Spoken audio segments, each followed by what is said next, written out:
सरपंच निर्वाचित होबाठारु पंचायतर समिति सभ्य शिशिर बलियार सिंह एवं तांकर बड़ भाई अम्य बलियार सिंह विभिन्न अनैतिक कार्य मते बाध्य करी आसुछंती। आईन बहिर्भूत काम जेपरिक फॉल्स बिल करवा एवं मु ऑफिस रे बसिथिबा समय भीतर को आसी बड़ पार्टी रे गाली गुलज करवा तुमे किपरि काम करिवो मु देखिबी आमे 5 वर्ष तुमको किछि काम करई देबो नाही। आमर भाई वकील अछंती सुक कविराज प्रधान हाईकोर्ट रे से केस करी तुमको नयांत करदेबे। से तोर सरपंच पद छड़ाई नेबी और अन्य माँ भौणी अभद्र भाषा गाली गुलज करथिले। मो स्वामी तांको अटकाई काहेकि एमिति अभद्र भाषा गाली करी गुलज करछु बोली पचारिबारु से तांको आक्रमण करथिले। आम सरकारंकर नारी सशस्त्रीकरण कथा अछि ए कथा को अग्राधिकार भित्तिरे आम महिला सरपंच को सहयोग करिया परिवर्ते तांको सदा सर्वदा उन्नतिमूलक उन्नयन कार्य में बाधाप्राप्त करुथिबा मिछरे आपण मानक माध्यम रे हो किछि खबर कागज माध्यम रे इलेक्ट्रोनिक्स मीडिया प्रिंट मीडिया रे एवं अभियोग करी मिथ्या अभियोग करी अनेक कार्यक्रम होइछि विकास आज गाँ विकसित ओडिशा विकसित भारत माध्यम रे सबु गाँव आज काम पहुँची आपण मैंने रणपुर ठार आरंभ कर चांदपुर पर्यंत जिते सब कार्यक्रम उन्नयनमूलक कार्यक्रम चलती बर्तमान आम सरकार संभाली तार प्रमुख विंधाणी सारी आमर जे स्थानीय विधायिका तथा ओडिशा विधानसभा बाचस्पति। निकट 2 दिन है एक मिथ्या खबर समस्त खबर कागज प्रकाश पाऊँ जहाँ द्वारा मो स्वामी नाम अन्य किछि लोक नाम एपरिक आमर नेत्री तथा बाचस्पति सुरमा पाढ़ी और तांकर स्वामी नाम जोड़ा जाइए। यार सत्यासत्य जणाइबा मु आज बाध्य होई प्रेस मीट डाकिबाकू जाइछि। मु सरपंच निर्वाचित होबाठारु पंचायतर समिति सभ्य शिशिर बलियार सिंह एवं तांकर बड़ भाई अम्य बलियार सिंह विभिन्न अनैतिक कार्य मते बाध्य करी आसुछंती। आईन बहिर्भूत काम जेपरिक फॉल्स बिल करवा एवं मु ऑफिस रे बसिथिबा समय भीतर को आसी बड़ पार्टी रे गाली गुलज करवा तुमे किपरि काम करिवो मु देखिबी आमे 5 वर्ष तुमको किछि काम करई देबो नाही। आमर भाई वकील अछंती सुक कविराज प्रधान हाईकोर्ट रे से केस करी तुमको नयांत करदेबे ताहा ही करी आसुथिले। विकास काम रे सब बेले बाधा प्राप्त होउची। गतकाली आम बजार रे छकरे मो स्वामी को अम्य बलियार सिंह गाड़ी अटकाई मोर नाम नै विभिन्न अभद्र भाषा गाली गुलज करथिले। से तोर सरपंच पद छड़ाई नेबी और अन्य माँ भौणी अभद्र भाषा गाली गुलज करथिले। मो स्वामी तांको अटकाई काहेकि एमिति अभद्र भाषा गाली करी गुलज करछु बोली पचारिबारु से तांको आक्रमण करथिले। मो स्वामी जने ब्लड प्रेशर रोगी से तांको धक्का मारिबारु से सेठी पड़ी गले बहुत जोर धइसई होई पड़ी गले ओ मो स्वामी बहुत देह खराब हो गला। स्थानीय लोक तांको हॉस्पिटल नेबाकू आसिले दौड़िकी तापर से माने से लोकटा को अम्य बलियार सिंह की अटकाई थिले एवं ताकू सियाड़ी नबा पाई चेष्टा करथिले। सी से आहुरी माड़ी आसिक चढ़ी ऊपर बाड़ेबा चेष्टा करथिला। मो स्वामी अवस्था गुरुतर होबार से चांदपुर हॉस्पिटल को स्थानांतरित करथिले। एही भली चोर मुह टाण करी निजर दोष को लुचाइबा जाई से थाना रे मिथ्या अभियोग एतला देइछंती। से समय रे मो बद्ध सेठारे नथिली माड़ खाइथिबा मो स्वामी को स्थानीय लोक माने उद्धार करथिले। एहा पर मु आश्चर्य होइछि जे मो ना मो स्वामी को ना और अन्य किछि जणाशुना बीजेपी दलंकर ना जोड़ी एफआईआर करछंती। मान्यवर बाचस्पति 16 तारिख घटना रे नजर करंतु। संध्या रे से जयदेव भवन ठारे अटल जींकर श्राद्ध जहा कि राज्य सरकार साहित्य एकेडमी द्वारा आयोजित कराइथिला ताहार मुख्य अतिथि भाबे से जोग देथिले। से तांको नाम को जोड़िबा सहित तांको स्वामी नाम को मध्ये जोड़िछंती। से माने मान्यवर बाचस्पतिंकर पद और सम्मान हानि करिछंती। लोकों को मिथ्या प्रलोभन देखाई टंका मागिबा जेपरिक फॉल्स बिल करवा लोक मानक मध्यरे कलिगोल पुराई गंडगोल करवा अनैतिक काम रे तांको भाई तांको वकील कविराज प्रधान सब बेले तांको सहाय्य करि आछंती। लोकों को सब बेले कहउछंती मु तुमको नाली कोठा देखै देबी। मु जने महिला सरपंच मो ऊपर को माड़ी आसीबा जेमिति धमक देबा कागज छड़ेई नेबा भली काम सब बेले से करि आछंती। मु भयभीत होई ऑफिस रे काम करछि सब बेले से मते विरोध करछंती आ राज रास्ता रे मो स्वामीकर सम्मान हानि करछंती। एहा थडे नुहे बारंबार कहि आछंती। मु आपण मानन कहिबाकू चाहे जे जदि एथुर विरोधी न रहंती तेबे मु निश्चय सेही मानक ऊपर मानहानि मकदमा करिबी। मोर मर्यादा हानि सहित मानसिक दुश्चिंता बढ़ाइथिबारु सेमानक ऊपर आईन गत लड़ाई करिबी। तांकर विकृत मानसिकता विषय रे आपनक कागज माध्यम रे प्रकाशित करबाकू अनुरोध। କ୍ଷମତା ଲୋଭୀ ଅନ୍ୟାୟ ଓ ମହିଳା ବିରୋଧୀ ମାନସିକତା ଥିବା ଏହି ଲୋକମାନଙ୍କୁ ମୁଖା ଖୋଲିବା ପାଇଁ ମୁଁ ଦୃଢ଼ ସଂକଳ୍ପ।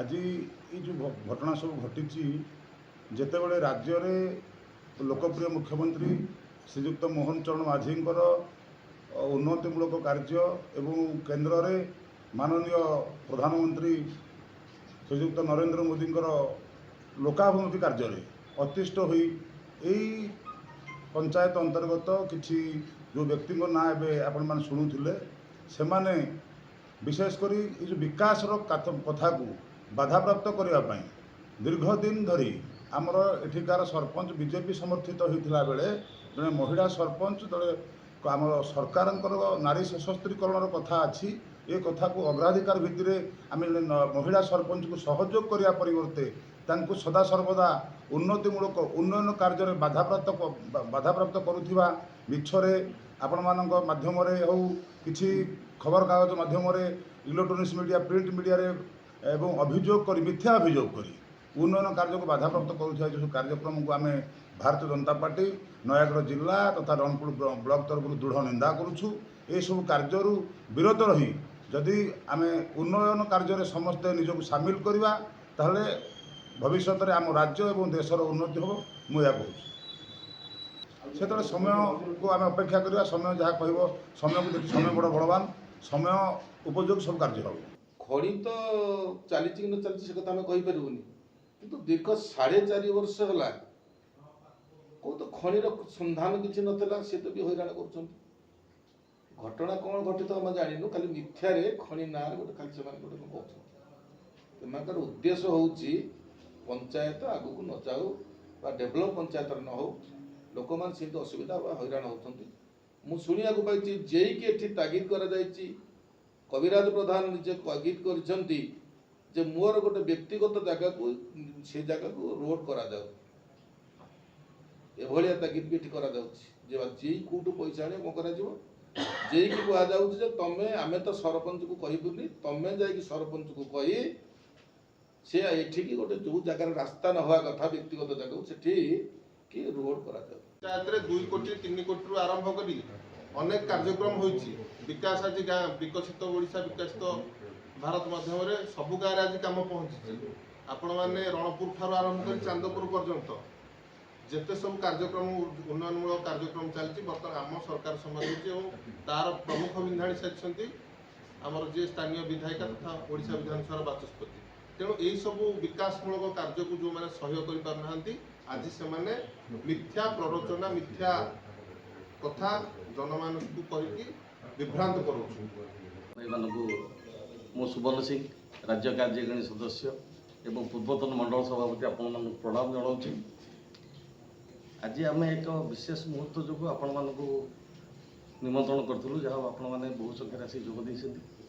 କହିବାର ମତଲବ ହେଉଛି ବିକଶିତ ଓଡ଼ିଶା ବିକଶିତ ଭାରତର ଯେଉଁ କାର୍ଯ୍ୟକ୍ରମକୁ ନେଇକି ଭାରତୀୟ ଜନତା ପାର୍ଟି ଆଗକୁ ଯାଉଛି, ସେ କାର୍ଯ୍ୟକ୍ରମରେ କିଛି ନା କିଛି ଲୋକ ଯାହା ନିଜର ସ୍ୱାର୍ଥ ପାଇଁ ବ୍ୟାଘାତ ସୃଷ୍ଟି କରୁଛନ୍ତି। ଏଠି ପଞ୍ଚାୟତରେ ଯେଉଁ କାମ ଭାରତୀୟ ଜନତା ପାର୍ଟିର ସମର୍ଥିତ ସରପଞ୍ଚଙ୍କର ଦ୍ୱାରା ହେଉଛି ଏବଂ ତାଙ୍କର ବିକଶିତ ପାଇଁ କାର୍ଯ୍ୟକ୍ରମକୁ ଦିଆଯାଉଛି। ବିଗତ କିଛି ବର୍ଷ ହେଲା ଏଠି ଆମର ଭିଜିଲାନ୍ସକୁ ବିଭିନ୍ନ କ୍ଷେତ୍ରରେ ବିଭିନ୍ନ କାର୍ଯ୍ୟକ୍ରମକୁ ବାଧା କରିବା ପାଇଁ ଦିଆଯାଉଛି। ଉଦାହରଣ ସ୍ୱରୂପ ଏଠି ଆପଣ ନିଜେ ଦେଖିପାରୁଥିବେ ଗୋଟେ କାମ ଆରମ୍ଭ ହେଉଛି, ତାକୁ ମଧ୍ୟ ଅଟକାଇ ଯାଇଛି ପଞ୍ଚାୟତ ଭିତରେ କାମକୁ। ଆମର କଲ୍ୟାଣ ମଣ୍ଡପ ବି ହେଇପାରୁନାହିଁ, ପଞ୍ଚାୟତ ସବୁ ପଞ୍ଚାୟତରେ କଲ୍ୟାଣ ମଣ୍ଡପ ଥିବା ଭିତରେ ଏ ପଞ୍ଚାୟତରେ ବି ହେଇପାରୁନି, ଯେଉଁଟାକି ଲୋକମାନଙ୍କର ସୁବିଧା ସୁଯୋଗ ପାଉନାହାନ୍ତି। ଆମର ଗୋଟେ ବାତ୍ୟା ଆଶ୍ରୟସ୍ଥଳୀ ଅଛି, ଯାହାକୁ ମଧ୍ୟ ବିଗତ ଦିନରେ ବ୍ରେକ୍ କରାହେଇକି ବର୍ତ୍ତମାନ ସୁଦ୍ଧା ଯେଉଁମାନେ କାମ କରିଛନ୍ତି ସେ ବିଲ୍ ବି ସେମାନେ ପାଉନାହାନ୍ତି।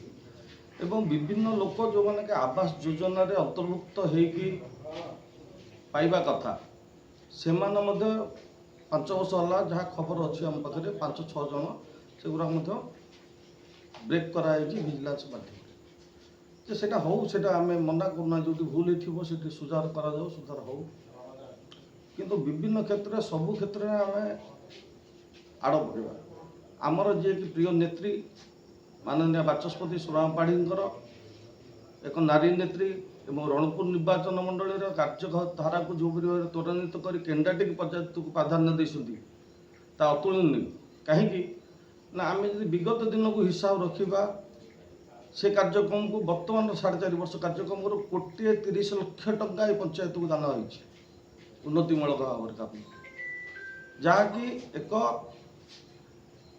ଉଦାହରଣ। ଏଠି ନାରୀ ସଶକ୍ତିକରଣ କୁହନ୍ତୁ, କୌଣସି ପଞ୍ଚାୟତର କୌଣସି ରୋଡ଼ ହେଉ, କୌଣସି ମନ୍ଦିର ହେଉ, କୌଣସି ଅନୁଷ୍ଠାନ ଯେତେବେଳେ ବି ଯିଏ ଯାଇଛନ୍ତି ତାକୁ ସରପଞ୍ଚ ଏବଂ ସରପଞ୍ଚଙ୍କ ପ୍ରତିନିଧି ସ୍ୱାମୀ ଯିଏ ରାଜେଶ ମହାପାତ୍ର ମଧ୍ୟ ତାଙ୍କୁ ନେଇକି ନେତ୍ରୀଙ୍କ ପାଖକୁ ଯାଇଛନ୍ତି ଏବଂ ନେତ୍ରୀ ତାଙ୍କୁ ସୁଚାରୁ ରୂପରେ ଦେଇଛନ୍ତି।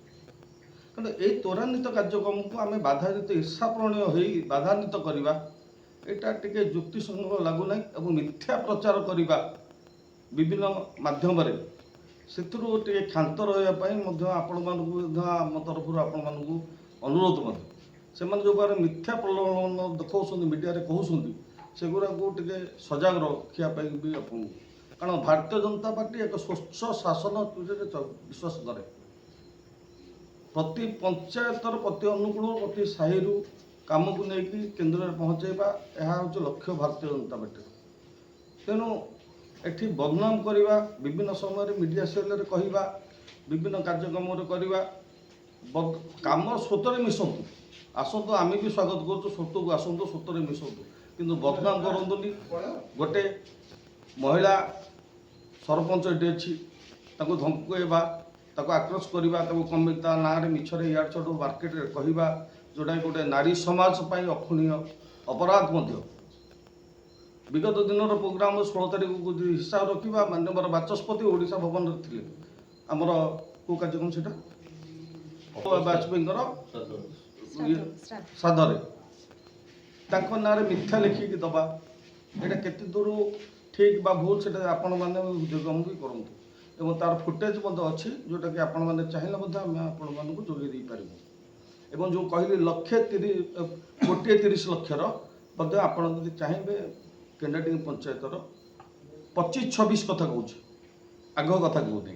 ଏଇ ବର୍ଷ ଭିତରେ ଯେତିକି ଆମକୁ ଦିଆହେଇଯାଇଛି, ତ ଆଗରୁ ହିସାବ କଲେ ତ ବହୁତ କିଛି ବାହାରିବ, କିନ୍ତୁ ଏବେ ଯାହା ଦିଆଯାଇଛି ଫଣ୍ଡସ୍, ସେ ଫଣ୍ଡସ୍ରେ 1,30,00,000 ଟଙ୍କା ଦିଆଯାଇଛି ପଞ୍ଚାୟତ। ଏ ବିକଶିତ କାମ ପାଇଁ ଯଦି ଆମେ ବାଧକ ହେବା, ବିଭିନ୍ନ ପ୍ରଲୋଭନ ଦେଖାଇବା, ଲୋକଙ୍କୁ ଡରାଇବା, ତାହେଲେ ସେଥିରୁ କ୍ଷାନ୍ତ ରହିବା ପାଇଁ ମୁଁ ମଧ୍ୟ ସେମାନଙ୍କୁ ଅନୁରୋଧ କରୁଛି ଏବଂ ଆପଣଙ୍କ ମାଧ୍ୟମରେ ଏତିକି ଜଣାଉଛି ଯେ ଏଭଳି ଭାବରେ ମିଥ୍ୟା ପ୍ରଚାର ନ କରାଯାଉ।